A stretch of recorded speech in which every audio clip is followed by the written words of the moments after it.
Praise the Lord everyone. सबको जय मसीह की। आइए मैं आप सब के लिए उस सामर्थ्य और पवित्र वचन को पढ़ती हूँ जो वचन हमें परमेश्वर के दास अपोस्टल अंकुर यूसुफ नूरुल्लाह जी द्वारा और परमेश्वर की दासी पास्टर सोनिया यूसुफ नूरुल्लाह जी द्वारा दिया जाता है। आइए मैं आप सब के लिए उस पवित्र और सामर्थ्य वचन को पढ़ती हूँ। परमेश्वर क्यों अलग करता है? जैसे कि पवित्र बाइबल उत्पत्ति 13 की 9 आयत में लिखा है, क्या सारा देश तेरे सामने नहीं? इसलिए मुझसे अलग हो जा। यदि तू बाईं ओर जाए तो मैं दाहिनी ओर जाऊंगा, और यदि तू दाहिनी ओर जाए तो मैं बाईं ओर जाऊंगा। आमीन। मेरे प्रियो, आप जानते हैं कि आप मसीह में आते हैं तो परमेश्वर की एक बुलाहट आपके जीवन में होती है। जैसे अब्राहम के जीवन में उसको आशीषित करने के लिए परमेश्वर की एक बहुत ही बड़ी बुलाहट थी।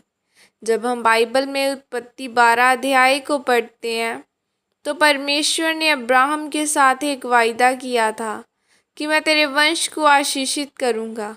परमेश्वर ने उससे कहा था कि अपने पिता के घर को छोड़कर उस देश में जा जो मैं तुझे दिखाऊंगा। जब अब्राहम उस देश में गया तो उसका भतीजा लूत भी उसके साथ था, लेकिन परमेश्वर की योजना सिर्फ अब्राहम के ऊपर थी। लेकिन क्या वहाँ उस देश में जाने से परमेश्वर का वह वायदा अब्राहम के जीवन में पूरा हुआ? नहीं, क्योंकि अभी तक अब्राहम की आत्मिक आंखें बंद थी, और अब्राहम की आत्मिक आंखें तब तक बंद रही जब तक लूत उसके साथ रहा। मेरे प्रियो, जब तक अब्राहम का भतीजा लूत उससे अलग नहीं हुआ, तब तक परमेश्वर का वायदा अब्राहम के जीवन में पूरा नहीं हुआ। और परमेश्वर ने अब्राहम के जीवन में लूत को अलग करने के लिए उन दोनों के चरवाहों के बीच झगड़ा करवाया, और लूत अब्राहम से अलग हो गया। और जैसे ही लूत अब्राहम के जीवन से निकला तो यहोवा ने अब्राहम को दर्शन में कहा कि अब्राहम, मेरी उपस्थिति में चलता जा और सिद्ध होता जा। फिर वह सिद्ध बना और परमेश्वर का वायदा उसके जीवन में पूरा हुआ।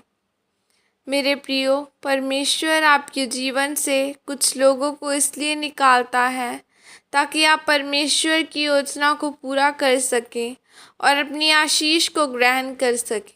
क्योंकि कई लोग आपके जीवन में ऐसे होते हैं जो आपकी आशीषों को रोक कर रखते हैं।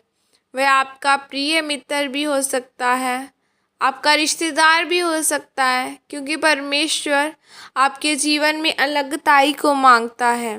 और जो लोग आपकी आशीष को कम करने वाले होते हैं उनको परमेश्वर आपके जीवन से निकालेगा, और जो लोग आपके जीवन में बढ़ाने वाले होते हैं उनको आपके जीवन में रखेगा।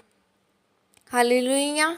इसलिए मेरे प्रियो, हर वह व्यक्ति जिसे परमेश्वर नहीं चाहता कि वह आपके जीवन में रहे, जब वह आपसे दूर हो तो निराश न हो, क्योंकि परमेश्वर आपके जीवन में जो भी कर रहा है वह आपको आशीषित करने के लिए।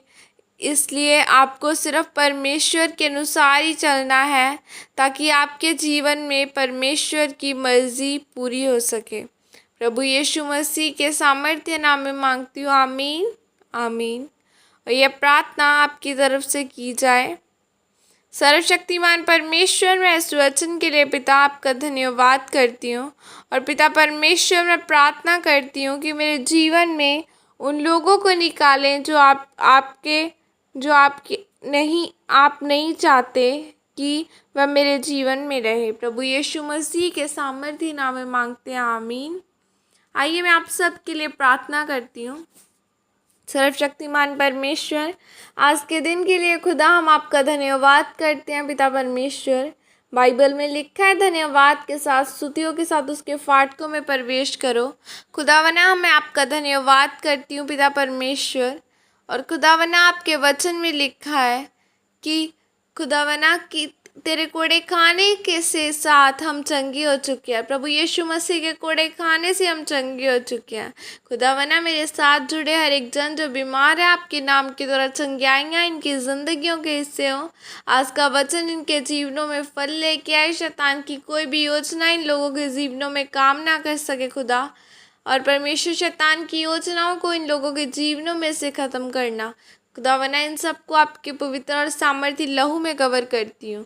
खुदावंद हर एक बुरा व्यक्ति, हर एक व्यक्ति जो इनके जीवनों में खुदावंद तेरी ओर से नहीं है, अनफ्रूटफुल है, यीशु मसीह के नाम में जाता रहे। प्रभु यीशु मसीह के सामर्थ्य नाम में मांगते हैं, आमीन। सबको जय मसीह की। God bless you all.